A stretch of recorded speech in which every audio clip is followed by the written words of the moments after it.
नमस्कार मेरे प्यारे विद्यार्थियों। आपके अपने परिवार फार्मर्स लॉ पर आपका एक बार फिर से स्वागत है। आपको पता ही है डबल ए का अपना बैच चल रहा है और उसमें अपनी एक क्लास प्लांट पैथोलॉजी की हो गई है। उसमें अपन ने टर्मिनोलॉजी पढ़ी थी। पहले फादर्स पढ़े थे, जनरल प्लांट पैथोलॉजी का इंट्रोडक्शन देखा था, फिर फादर्स पढ़े थे और उसके बाद ही अपन जनरल टर्मिनोलॉजी अपने स्टार्ट की थी। उसमें अपन ने डिजीज पढ़ ली थी, डिसऑर्डर पढ़ लिया था, पैथोजन पढ़ लिया था, पैथोजेनेसिस पढ़ लिया था। ऐसे करके अपन ने लगभग टर्मिनोलॉजी अपने उस क्लास में कवर की थी और जो बच रही है टर्मिनोलॉजी वो अब आपको मैं इस क्लास में कवर कराऊंगा। तो आप तैयार हो जाइए, क्योंकि जैसा कि आपको इंतजार था डबल ए की वैकेंसी का, बहुत सालों बाद वैकेंसी आई और एक शानदार वैकेंसी आई है, पूरी 125 पद पर आई है। तो अब बिल्कुल समय खराब ना करते हुए आप अपनी तैयारी में लग जाइए और एक अच्छा परिणाम आपको देना है। और हम आपके साथ हैं हमेशा, मतलब जब तक आपकी टिल एग्जाम खत्म नहीं होगा या अपना कोर्स खत्म नहीं होगा तब तक हम आपके साथ हैं। बेस्ट से बेस्ट मेटर आपको प्रोवाइड करवाएंगे, पूरी फैकल्टी लगी हुई है। तो चलो अपन समय खराब ना करते हुए अपनी सब्जेक्ट पर आते हैं और अब टर्मिनोलॉजी स्टार्ट करते हैं। वापस बची हुई टर्मिनोलॉजी थी जो, तो आज अपन पढ़ेंगे सेप्रोफाइट। कल अपन ने लास्ट पढ़ा था पैरासाइट। पैरासाइट में अपन ने ओब्लिगेट पैरासाइट और फैकल्टेटिव पैरासाइट के बारे में पढ़ लिया था, उसके एग्जांपल्स देख लिए थे। आज अपन पढ़ेंगे सेप्रोफाइट। सेप्रोफाइट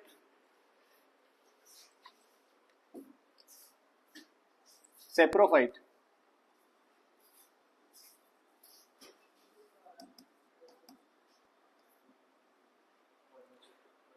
पैरासाइट क्या था? Organism which derive nutrition from a living organism. Saprophyte है अपने organism which derives nutrition from dead materials.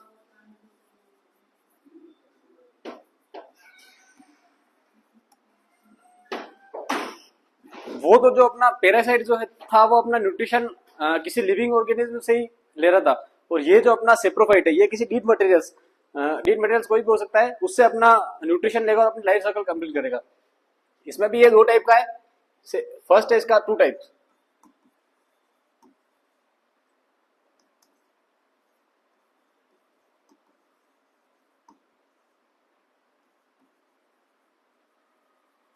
Obligate saprophyte,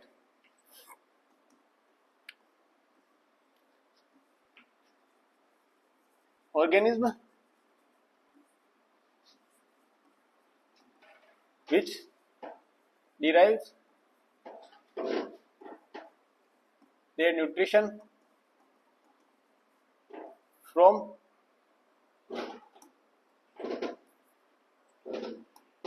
only from dead materials, only from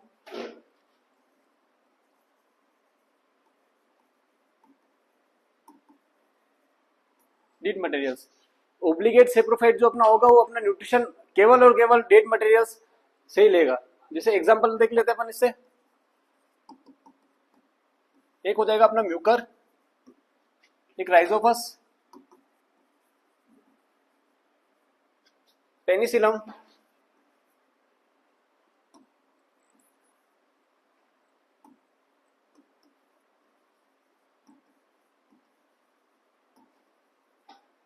Aspergillus,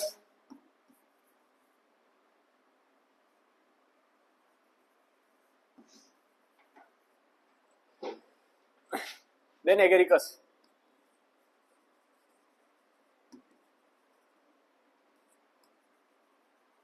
ये अपना मशरूम है एगेरिकस। सेकंड जो इसका type है अपना फैकल्टेटिव सेप्रोफाइट। फैकल्टेटिव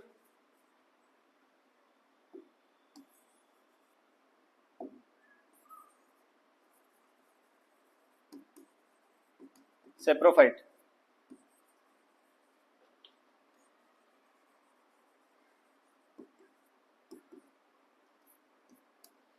ये जो टर्मिनोलॉजी जो लिखवा रहा हूं मैं, आपने एक बार अच्छे से समझ ली तो आगे जो भी अपन fungus, bacteria, virus, phytoplasma, spiroplasma जो भी अपन पढ़ेंगे, जो भी अपने सिलेबस में है, उसमें जो भी टर्मिनोलॉजी आप यूज होगी उसमें आपको समझने में कोई दिक्कत नहीं होगी। इनका कभी कभी एग्जाम में डायरेक्ट क्वेश्चन भी उठ के आ जाता है।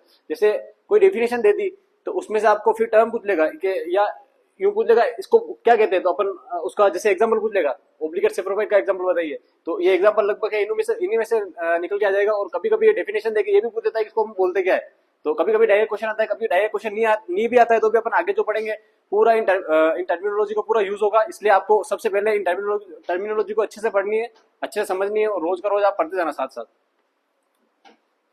फैकल्टेटिव सेप्रोफाइट ऑर्गेनिज्म, या फिर ऐसा लिख सकते हैं इसको, they are parasite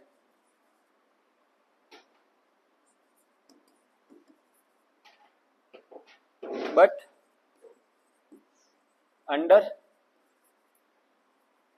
unfavorable condition.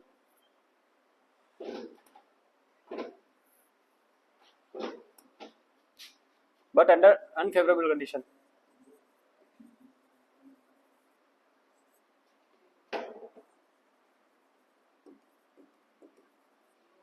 They become a saprophyte.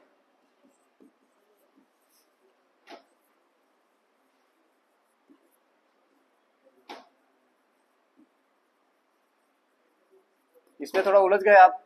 जैसे ये बोल रहा है कि they are a parasite, generally तो ये होंगे पैरासाइट, बट जब कभी भी अनफेवरेबल कंडीशन आएगी तो ये सेप्रोफाइट बन जाएंगे, सेप्रोफाइट में कन्वर्ट हो जाएंगे।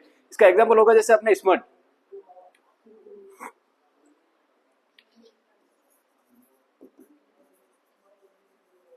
समझ रहे हो क्या बोल रही है definition? They are a parasite but under unfavourable condition they become a saprophyte.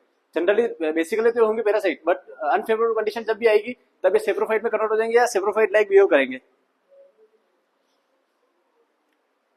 तो क्या क्या पढ़ लिया आपने? सेप्रोफाइट पढ़ लिया पूरा। सेप्रोफाइट के दो टाइप, दोनों टाइप विद एग्जांपल है।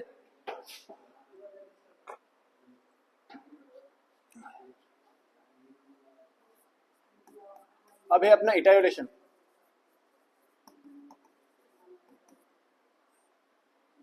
इसका मतलब क्या होता है? तो loss of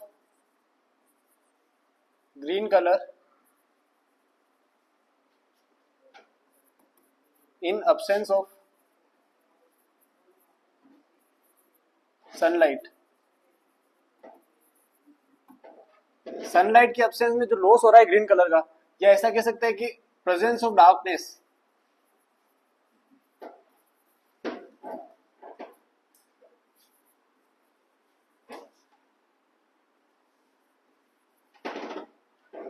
loss of green colour in absence of sunlight और प्रेजेंस ऑफ डार्कनेस।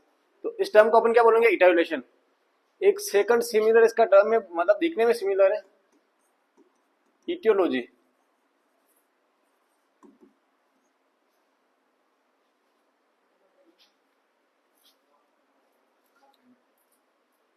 इटियोलेशन समझ में आया आपको? Loss of green colour in absence of darkness और presence of, in absence of sunlight and presence of darkness, etiology,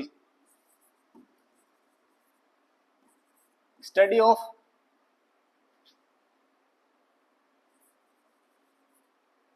cause of disease। ठीक है। अब अपना नेक्स्ट है life cycle.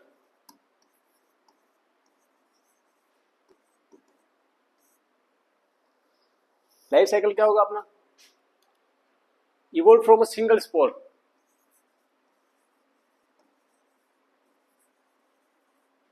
from a single spore and continued till the formation of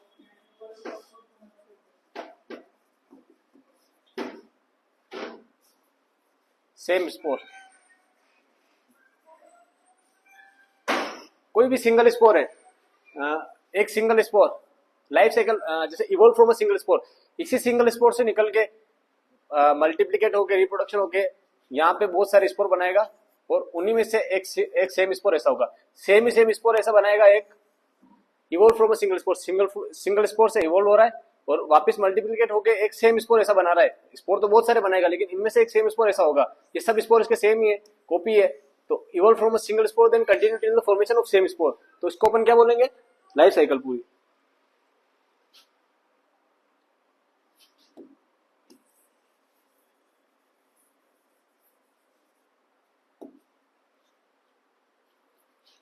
then next ओटोशियस।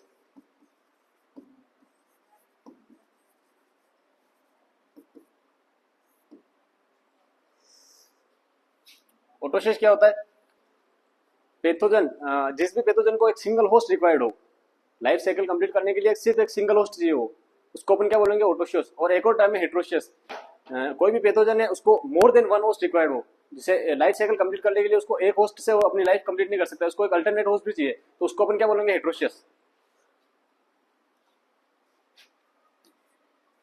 Pathogen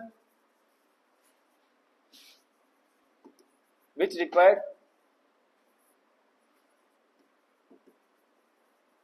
single host for complete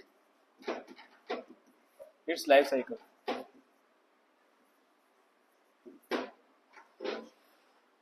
example क्या होगा इसका, linseed rust.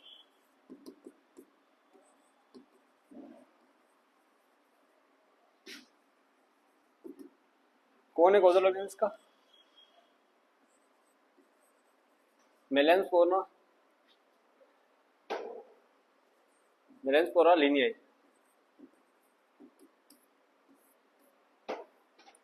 Second क्या है अपना, हेट्रोशियस।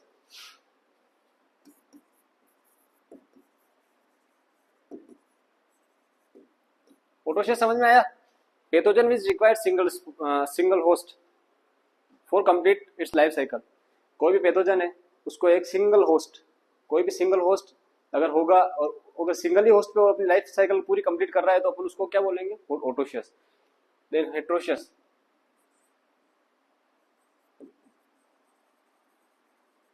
Pathogen which required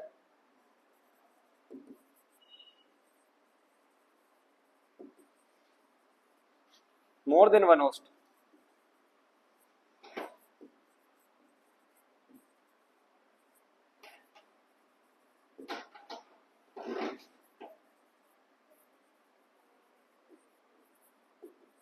for complete their life।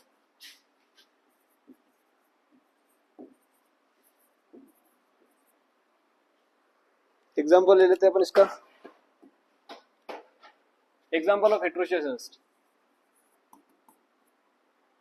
एक से ज्यादा होस्ट, कोई भी पैथोजन है उसको अपनी लाइफ साइकिल कंप्लीट करने में एक से ज्यादा होस्ट की अगर जरूरत है तो उसको अपन बोलेंगे हेट्रोशियस। इसका एग्जांपल है अपने ब्लैक स्टेम रस्ट। तो ब्लैक स्टेम रस्ट किसमें लगती है, वीट में। तीन टाइप की रस्ट होती है, उसमें से एक है ब्लैक स्टेम रस्ट इन वीट। कोजल ऑर्गेनिज्म है इसका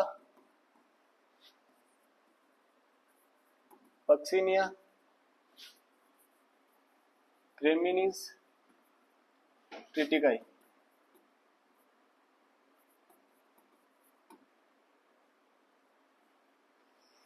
इसका दो होस्ट है, जैसे इसका मेन होस्ट तो क्या होगा, वीट,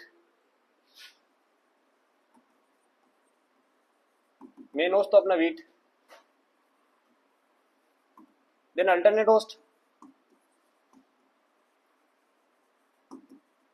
ओटोशियस में अल्टरनेट होस्ट की जरूरत ही नहीं थी क्योंकि वो तो अपना अपनी लाइफ साइकिल पूरी कंप्लीट सिंगल होस्ट में कर रहा था, लेकिन इसको चाहिए मोर देन वन होस्ट, तो इसका एक अल्टरनेट होस्ट भी होगा। और इसका ब्लैक स्टेम रस्ट में अल्टरनेट होस्ट है अपना बारबेरी, या इसको बोल सकते हैं वीट सेलेक्टर।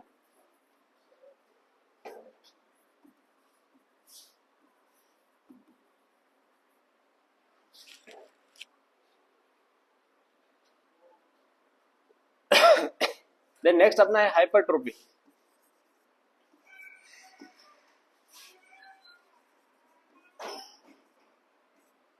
हाइपरट्रोफी, हाइपरट्रोफी क्या है, increase in shape and size of cell affected by the pathogen. किसी भी पैथोजन से वो सेल अफेक्ट हो रहा है और उसके शेप और साइज में अगर इंक्रीमेंट अपन को दिख रहा है, इंक्रीज दिख रहा है, तो उसको अपन क्या बोलेंगे, हाइपरट्रोफी। इसकी सिमिलर टर्म है हाइपरप्लेशिया। इसमें बहुत कंफ्यूजन होता है लोगों को। तो हाइपरप्लेशिया मतलब प्लेशिया लंबा, प्लेशिया मतलब नंबर, नंबर लंबे चलते हैं, 1 2 3 4 5 6 लंबे चल रहे हैं नंबर। तो हाइपरप्लेशिया मतलब number, increase in number of cell. या अपन एक सिंपल ट्रिक कैसे भी ले सकते हैं, ये ट्रोपी, टी, टी से S, size and shape. Okay, increase in shape and size of cell affected by pathogen.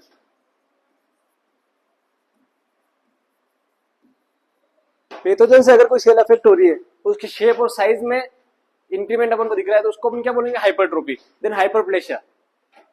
इसका सिंपल सिंगल या तो ऐसे याद रख देना, टी और एस से, हाइपरट्रोफी, ट्रोफी मतलब टी और एस मतलब शेप एंड साइज। एक है अपना हाइपरप्लेशिया।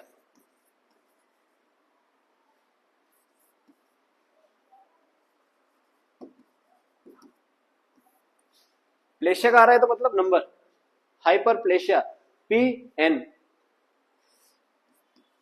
ये लिख देता हूं आपको समझने के लिए, पी एन। ये ट्रिक है, याद रखना। Increase in number of cell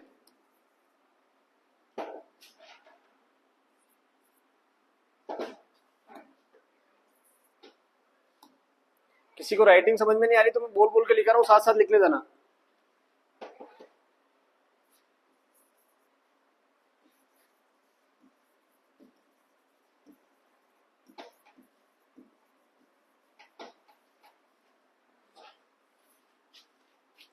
then है अपना अट्रोपी।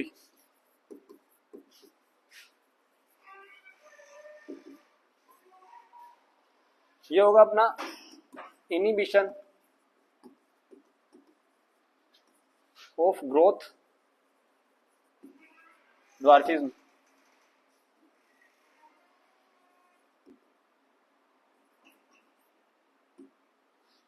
प्लांट की ग्रोथ को इनिबिट करेगा, मतलब सेल वगैरह पूरी मेटाबॉलिक एक्टिविटी को इनिबिट कर रहा है, तो इससे अपना कभी कभी ड्वार्फिज्म आती है, तो inhibition of growth and dwarfism. Then next है अपना विल्ट।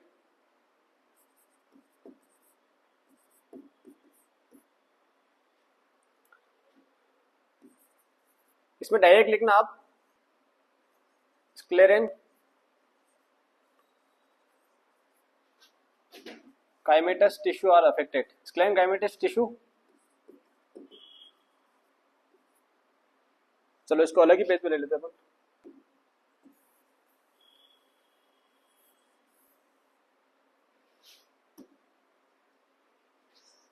क्या है अपना विल्ट,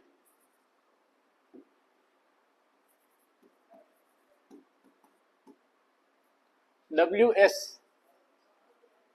ट्रिक याद रखना। डायरेक्ट क्वेश्चन बनेगा, वैसे ही मैं आपको डेफिनेशन लिखवा रहा हूँ। विल्ट का मतलब होता क्या है वो भी आपको पूरा समझा दूंगा, लेकिन एक बार जो लाइन लिखेंगे अपन वो डायरेक्ट वही लिखेंगे। स्क्लेरेन काइमेटस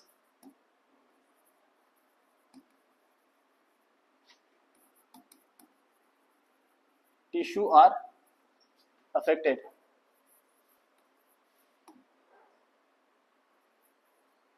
क्या होता है विल्ट का मतलब, loss of water from leaves and stem. Water, leaves और स्टेम से वाटर का लॉस होना, और लॉस होने की वजह से प्लांट का ड्राई होना, सूखना प्लांट का, उसको अपन क्या बोलेंगे, विल्टिंग कंडीशन या विल्ट। और उसमें किसकी वजह से हो रहा है वो, स्क्लेरेन काइमेटस टिश्यू अफेक्ट हो रहे हैं, और उसकी वजह से अपने ड्राइनेस आ रही है, प्लांट में ड्राई हो रहा है प्लांट। तो अपने डायरेक्ट लिखवा दिया है कि स्क्लेरेन काइमेटस टिश्यू आर अफेक्टेड। कोई समझने के लिए ये भी लिख ले नीचे, loss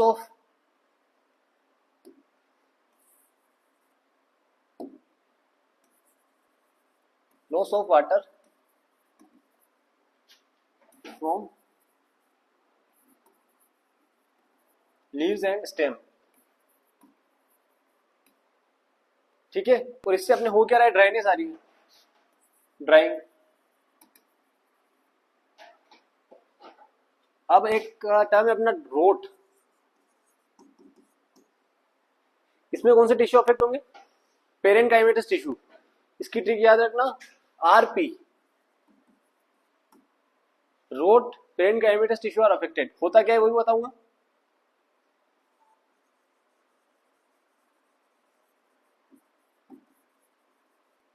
parenchymatous tissue are affected. Rot का मतलब है complete decomposition of plant, plant का कंप्लीटली सड़ जाना। किसी भी कोई भी पौधा है उसका कंप्लीटली सड़ जाना, उसको अपन क्या बोलेंगे? रोट। और उसमें क्यों क्यों सड़ रहा है वो? क्योंकि अपने पेरेनकाइमेटस टिश्यू जो है वो उस पर अफेक्ट हो रहा है और उसकी वजह से प्लांट पूरा डिकम्पोज हो रहा है। Full decomposition of plant is rot, या नीचे लिख सकते हैं अपन फुल डिकम्पोजिशन ऑफ प्लांट, या ऐसा भी लिख सकते हैं डिकम्पोजिशन ऑफ प्लांट।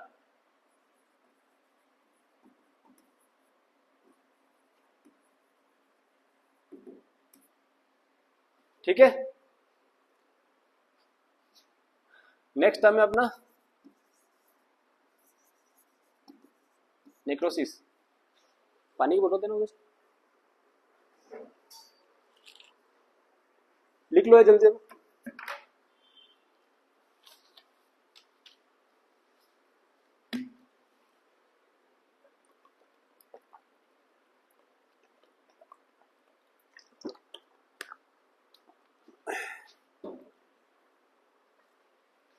नेक्रोसिस का मतलब क्या है? आपने डेथ ऑफ सेल और tissue due to disease.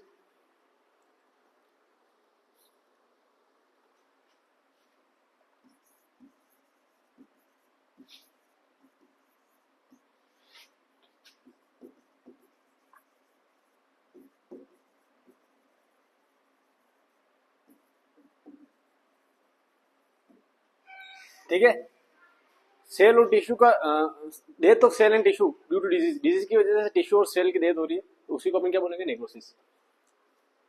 Then next है अपना डाइबेक।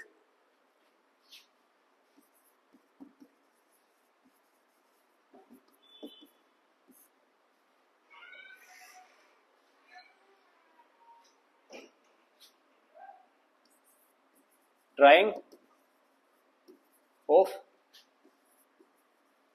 branches of plant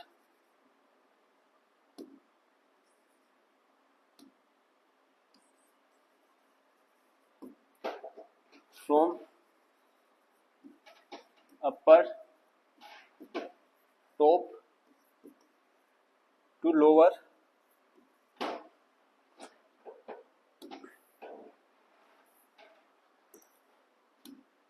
bottom।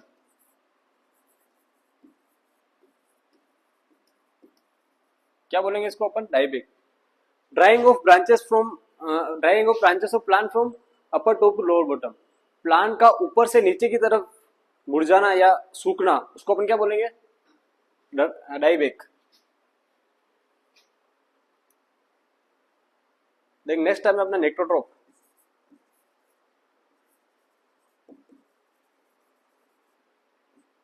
इसके लिए अपन अलग ही ले लेते हैं। नेक्स्ट टर्म है अपना नेक्रोट्रोप।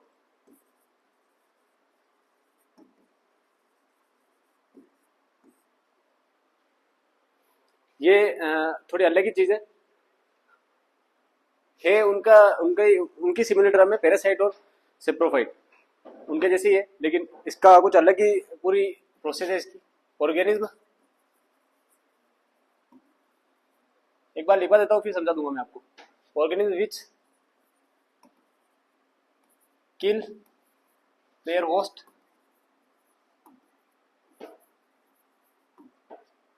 firstly,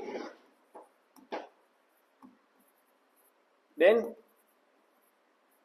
derived nutrition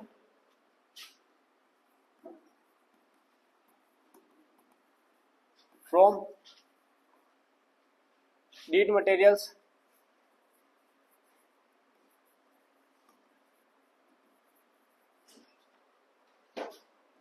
of the same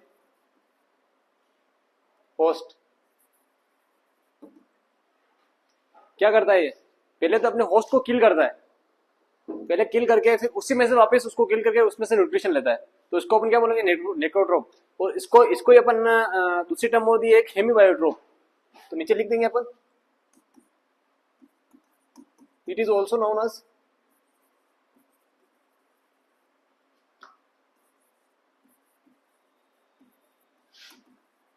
हेमीबायोट्रोप।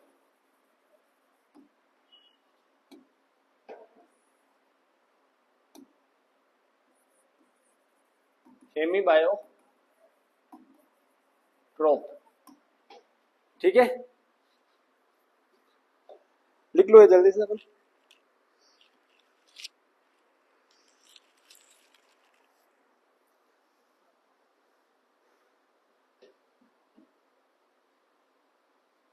Then अपन पढ़ेंगे वेक्टर।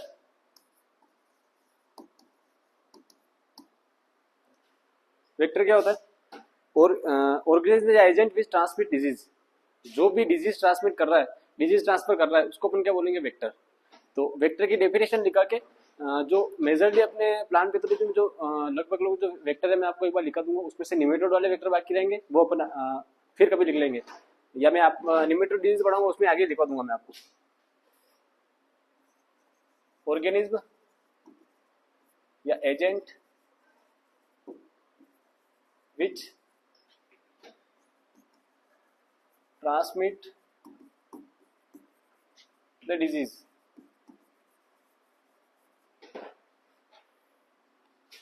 इसमें अपन एक साइड में डिजीज का नाम लिखेंगे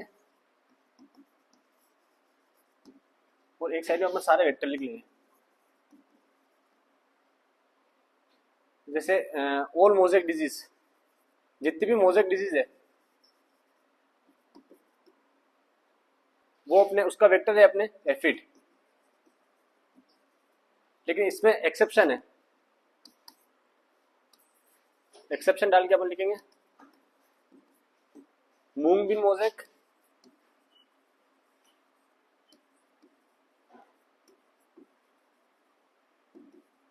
ओकरा येलो बीन मोजेक,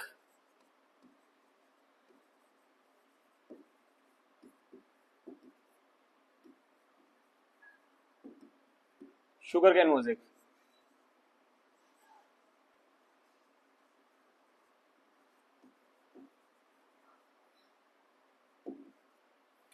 इन तीनों का अपने वेक्टर रहेगा व्हाइट फ्लाई।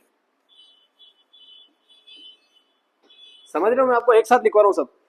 जैसे ओल मोजेक का वैसे जितने भी अपने मोजेक है उन सब का वेक्टर रहेगा अपने, नॉर्मली तो अपने एफईडी ट्रांसमिट करता है इसको, लेकिन ये जो तीन डिजीज है, मूंग bean mosaic, okra yellow bean mosaic और शुगर कैन मोजेक, इसका जो वेक्टर रहेगा अपने व्हाइट फ्लाई।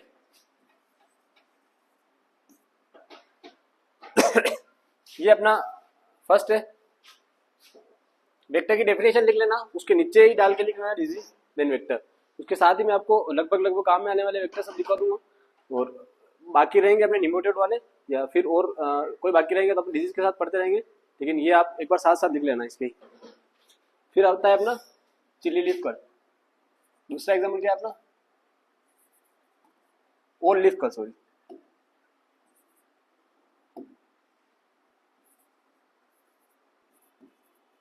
ओल लीफ कट। जितनी भी लीफ कट डिजीज है उनके वेक्टर होगा अपने व्हाइट फ्लाई। व्हाइट फ्लाई, इसमें एक्सेप्शन है चिली लीफ कट।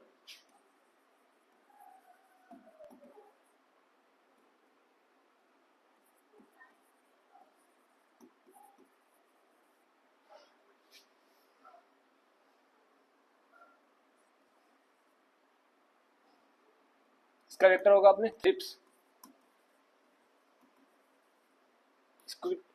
इसका नाम है अपने स्कीटोथ्रिप्स डोर्सेलिस। ठीक है, लिख देना है।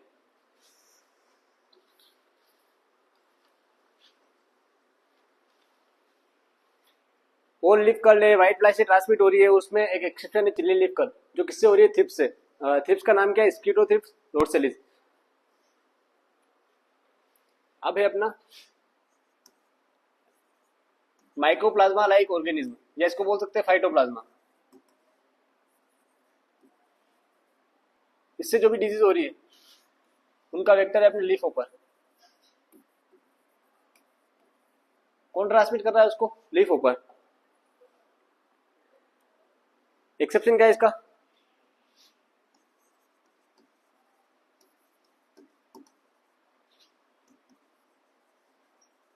Cracy shoot of sugarcane. एक और है अपना, इसका एक्सेप्शन है grassy shoot of sugarcane. इसको कौन ट्रांसमिट करता है? अपने एफिड।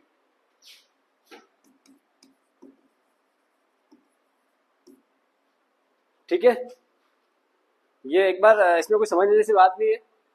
वेक्टर के वेक्टर वेक्टर लिखते जाना, मैं आपको डिजीज लिखा रहा हूँ या फिर कोई कोजल ऑर्गेनिज्म दिखा रहा हूँ, उसके आप वेक्टर लिखते जाना और साथ ही साथ इसको याद करते जाना।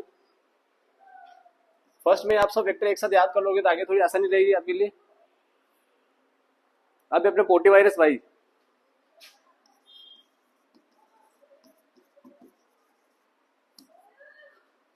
उसका वेक्टर है अपने एफिडी है, माइजस पर्सिक है, एफिड।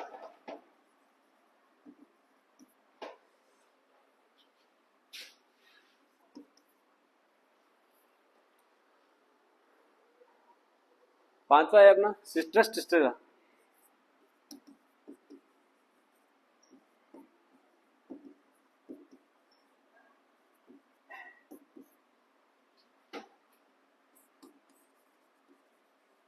टोक्सोपटेरा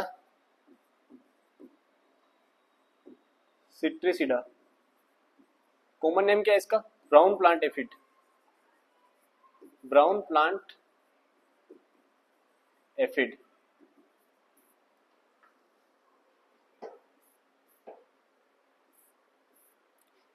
ठीक है, सिट्रस टिस्टेरा, इसका वेक्टर क्या है? टोक्सोपटेरा सिट्रिसिडा। ये क्या है अपना? एफिड, एक ब्राउन प्लांट एफिड।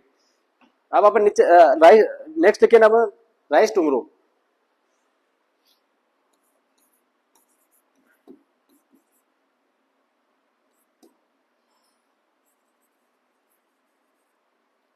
इसका वेक्टर है अपने नेपोटेटिक्स।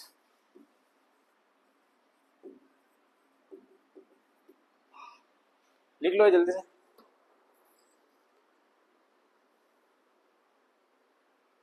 इस नेपोटेटिक्स को अपन क्या बोलेंगे? Green leaf offer.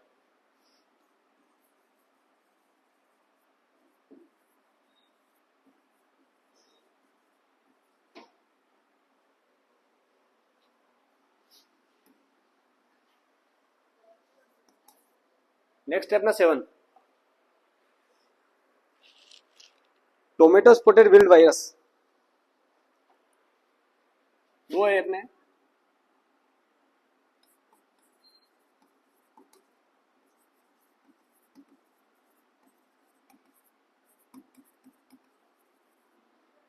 And 8th है अपना बर्ड नेक्रोसिस ऑफ ग्राउंडनट। ये दोनों किससे ट्रांसमिट हो रहे हैं? थ्रिप्स।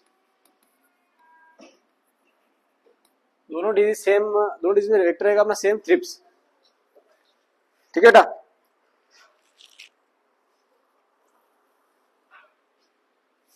नाइन्थ अपने रहेगा कोकोसवेलन सूट। उसका वेक्टर अपना रहेगा मिलीबग।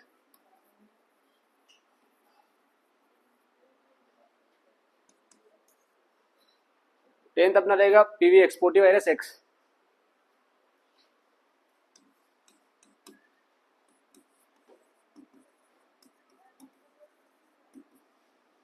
इसका वेक्टर रहेगा अपना ग्रास ऊपर।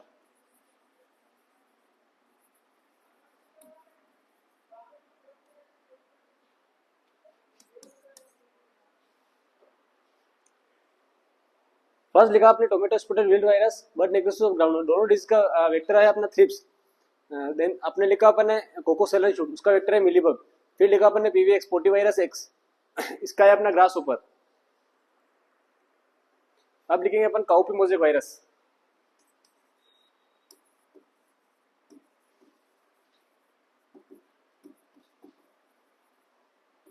इसका वेक्टर है अपना बीटल्स। और बीटल्स कौन से ऑर्डर में आती है? Coleoptera, beetles and वेविल्स।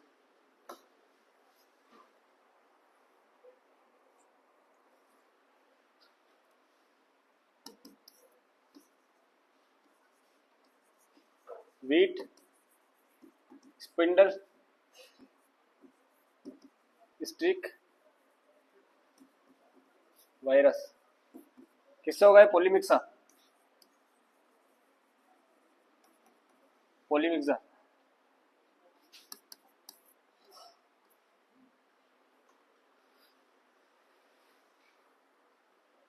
एक और है अपना पोटैटो मोक्टो वायरस।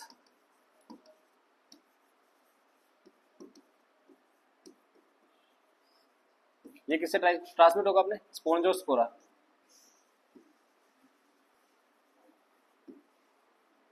दोनों क्या है? ये फंगस है।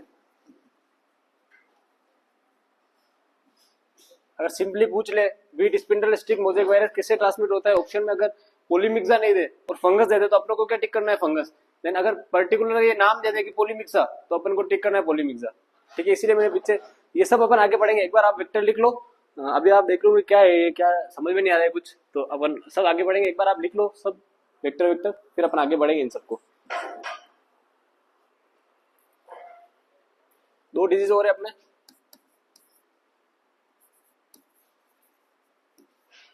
Pigeon B,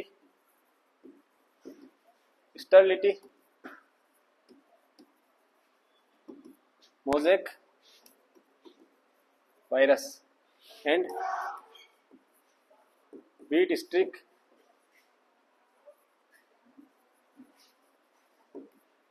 mosaic virus. ये दोनों बेटा अपने ट्रांसमिट होती है किससे? Might say. क्या है इनका वेक्टर? माइट। ठीक है, अपने वेक्टर वेक्टर लगभग कंप्लीट है। इनमें एक निमेटोड वाले, जो निमेटोड जो जिसके भी वेक्टर है वो बच रहे हैं, वो मैं आपको आगे लिखवा दूंगा। अब अपन चलते हैं एक क्लासिफिकेशन अपना। आगे चलने से पहले अपन वो क्लासिफिकेशन जरूर पढ़ लेते हैं, डिजीज क्लासिफिकेशन या classification of disease.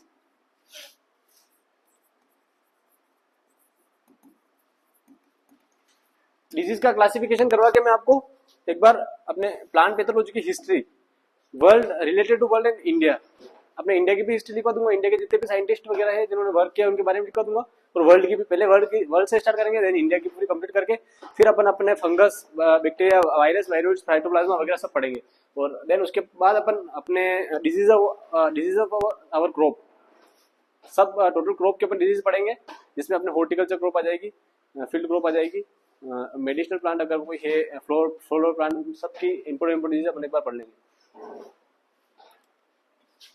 Classification of diseases.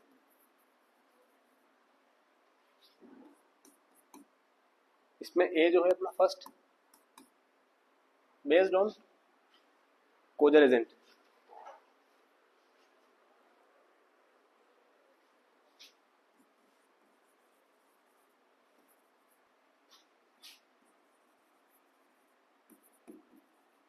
Causal agent या कोजल ऑर्गेनिज्म। ठीक है, इसमें फर्स्ट है अपना बायोटिक।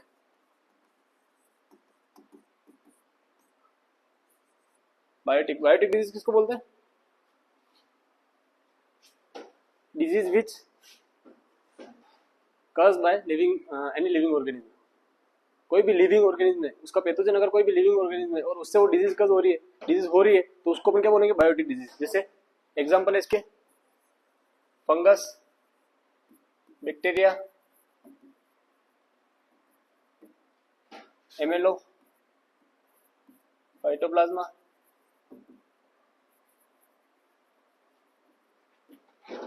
Mycoplasma, spiroplasma. ठीक है, सेकंड है अपना मीजोबायोटिक। न तो ये बायोटिक है न ये बायोटिक है, तो कौन सा होगा ये? इसमें क्या होगा? इसमें आएंगे अपने वायरस, वायरोइड, प्रायंस। क्या होते हैं? मीजोबायोटिक क्या होता है? अगर किसी भी पैथोजन को अगर होस्ट मिला तो वो लिविंग स्टेज में आ जाएगा, तो सर्वाइव कर जाएगा। अगर लिविंग उसको लिविंग होस्ट नहीं मिला या होस्ट उसको नहीं मिला, तो डोरमेंट कंडीशन ऐसे बोल सकते हैं, डेड कंडीशन में आ जाएगा। तो वो अबायोटिक भी हो रहा है और बायोटिक भी हो रहा है, इसको अपन बीच वाली कैटेगरी में रखते हैं मीजोबायोटिक। इसमें एग्जांपल है अपने viruses, viroids, then prions. Prions अपने प्लांट पैथोलॉजी में प्रायंस का कोई रोल नहीं है दादा। वायरोइड्स और प्रायंस क्या होते हैं? प्रायंस जो होता है उसमें ओनली प्रोटीन प्रेजेंट होती है। देन वायरोइड्स जो होता है उसमें ओनली जेनेटिक मटेरियल प्रेजेंट होता है।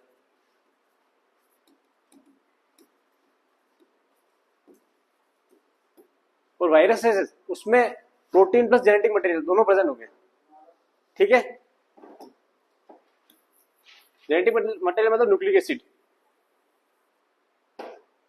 इसमें सिर्फ ओनली प्रोटीन प्रेजेंट होगा, न्यूक्लिक एसिड एब्सेंट होगा। इसमें अपने न्यूक्लिक एसिड प्रेजेंट होगा लेकिन प्रोटीन एब्सेंट होगा, न्यूक्लिक एसिड प्रेजेंट होगा लेकिन प्रोटीन एब्सेंट होगा।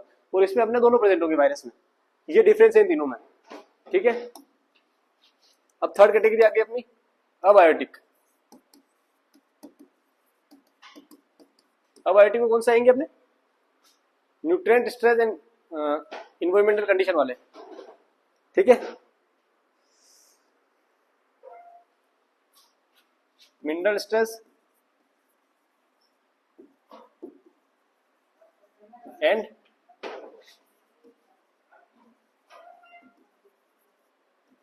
Environmental factor.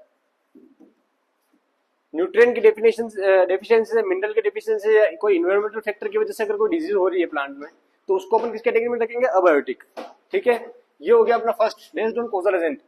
अब अपन पढ़ेंगे बेस्ड ऑन ज्योग्राफिकल इंडिकेशन या ज्योग्राफिकल एरिया। सेकंड कौन सा है अपना?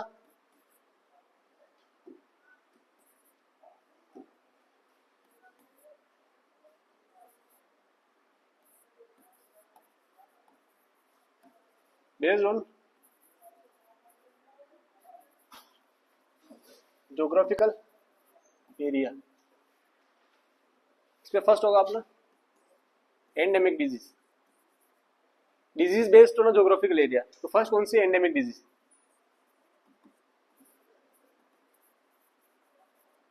लिखवा देता हूं एक बार, फिर समझाऊंगा आपको।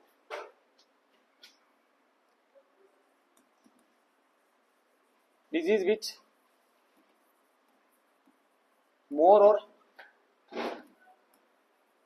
less constantly present from year to year.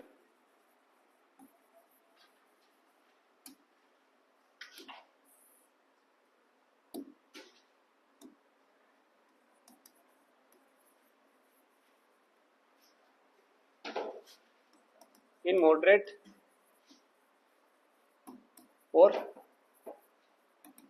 severe form in at a particular area.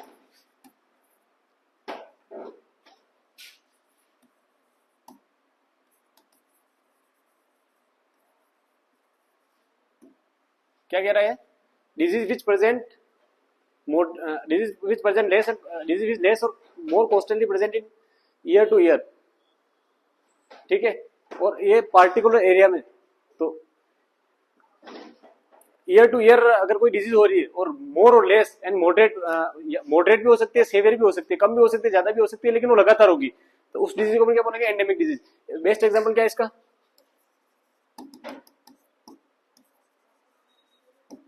What disease of potato. कहां पे होता है? Darjeeling.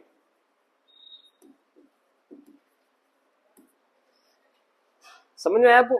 Disease which more or less constantly present from year to year in a moderate or severe form from at particular area. किसी भी particular area में कोई भी disease लगातार अगर हो रही है, या तो वो हो सकती है सेवियर फॉर्म में या मॉडरेट फॉर्म में, कम भी हो सकती है और ज्यादा भी हो सकती है, लेस भी हो सकती है और मोर भी हो सकती है, तो उस डिजीज को अपन क्या बोलेंगे? Endemic disease. इन सेकंड आएगा अपना epidemic.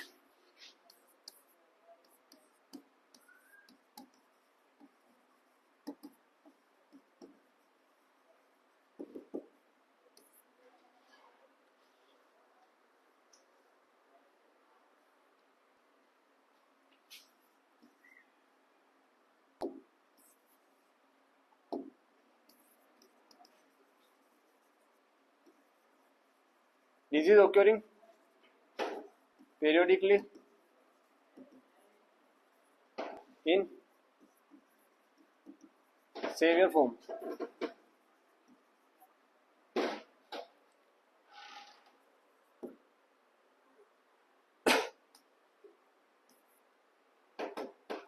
Involving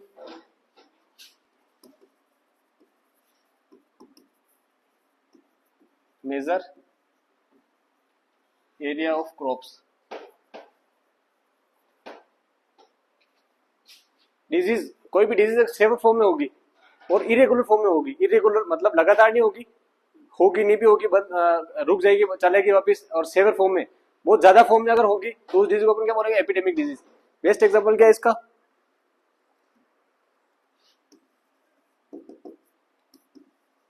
serial rust and powder mild.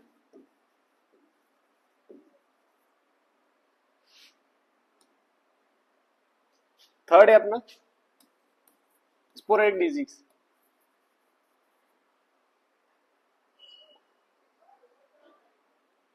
Sporadic disease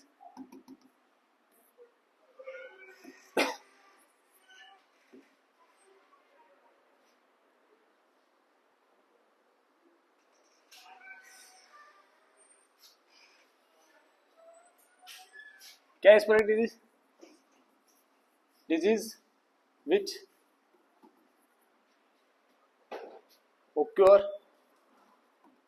occurring in irregular interval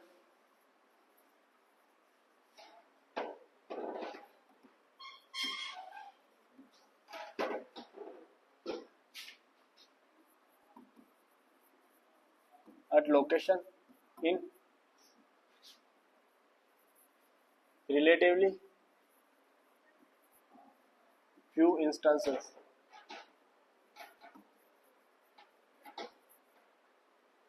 ठीक है. Disease which occur at irregular interval and location in relatively few instances.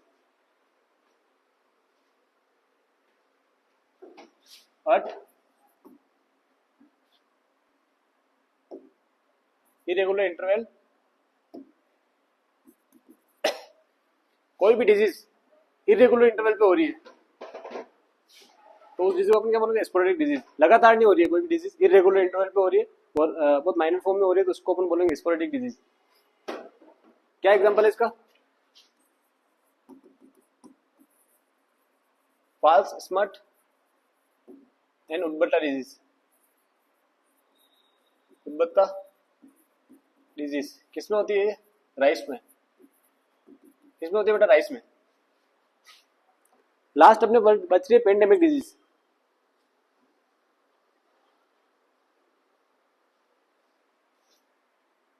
Fourth है अपनी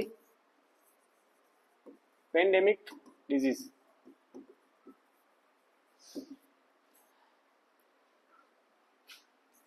disease which assuming epidemic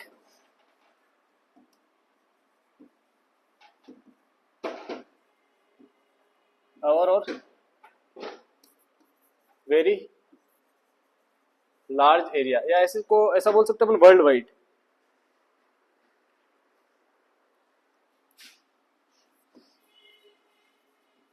globally all over the world.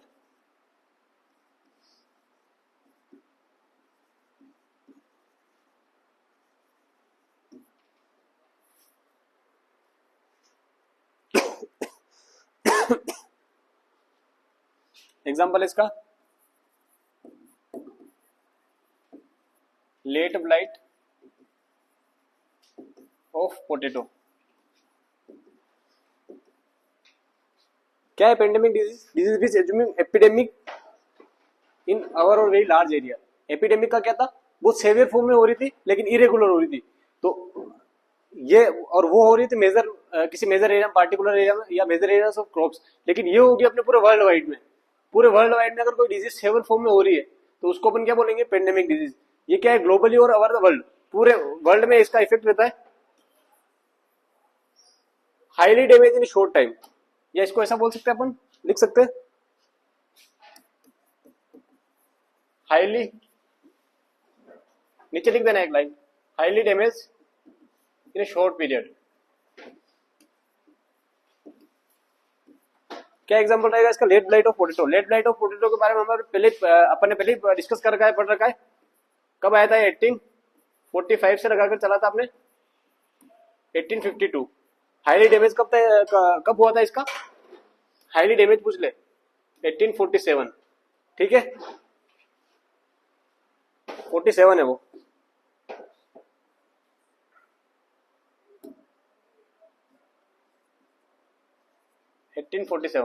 ठीक है, किससे हुआ था ये अपने?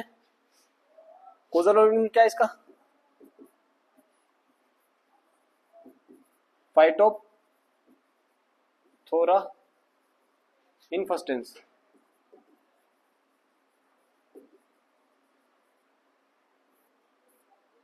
इससे क्या कौन सी फेमाइन आई थी? इससे आयरिश फेमाइन।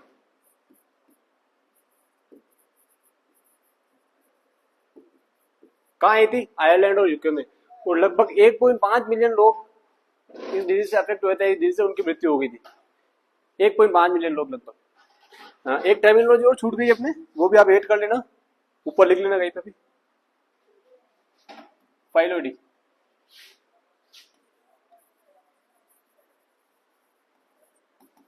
फाइलोइडी का मतलब क्या होता है? Conversion of floral part of plant into leaf like structure, that is called as phyllody. कोई भी प्लांट है, उसके फ्लोरल पार्ट जो भी है वो एक लीफ लाइक स्ट्रक्चर में कन्वर्ट हो जाते हैं, उसको ही अपन क्या बोलते हैं? Phyllody. Conversion of floral parts of plant into leaf like structure, इसको क्या बोलते हैं अपन? फाइलोइडी।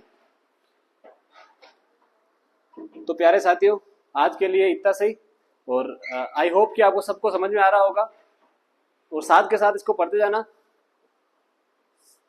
बिल्कुल अच्छे से पढ़ेंगे अपन। अभी तक 2 क्लासेस हो गई अपनी। 2 क्लासेस अपन ने फर्स्ट में अपन ने प्लांट पैथोलॉजी का जनरल इंट्रोडक्शन देखा था, फिर अपन ने सबके फादर्स पढ़े थे, देन अपन ने टर्मिनोलॉजी कंप्लीट की, और उसके साथ ही अपन ने वेक्टर के अंदर एग्जांपल वेक्टर के सब लिख लिए लगभग। कोई और वेक्टर बच रहे हैं जो अपन साथ साथ लिखते जाएंगे, और टर्मिनोलॉजी अपनी लगभग खत्म हो गई है। और अब अगर आगे अपन पढ़ेंगे वर्ल्ड इंडिया की history related to plant pathology, ठीक है। तो साथ के साथ पढ़ते जाना अच्छे से, बिल्कुल एक्टिव हो जाओ।